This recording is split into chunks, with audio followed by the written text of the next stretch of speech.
Nakahanda na ang halos 10,000 pulis na i-deploy para tiyakin ang kaligtasan at seguridad sa gaganaping rally bukas June 28 sa People Power Monument sa EDSA. Ayon sa PNP, ang mga pulis ay i-deploy sa mga pangunahing lugar ng pagtitipon, mga tanggapan ng pamahalaan at pangunahing lansangan. Nagpatupad na rin ang PNP ng full alert status mula alas 5 ng hapon ngayong June 27 hanggang madaling araw ng June 29 upang matiyak ang mabilis na pagtugon sa anumang insidente. Samantala, inatasan ni PNP Chief Police General Jose Melencio Nartates Jr.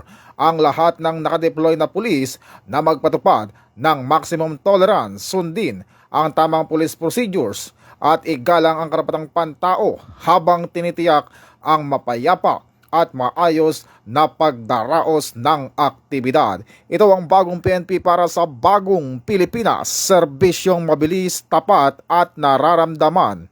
Mula po dito sa himpilan ng Pambansang Pulisya ng Pilipinas, ako po si Patrolman Adrian Dayaw, nagbabalita para sa Police News Express. Bagong PNP para sa bagong Pilipinas, serbisyong mabilis, tapat at nararamdaman.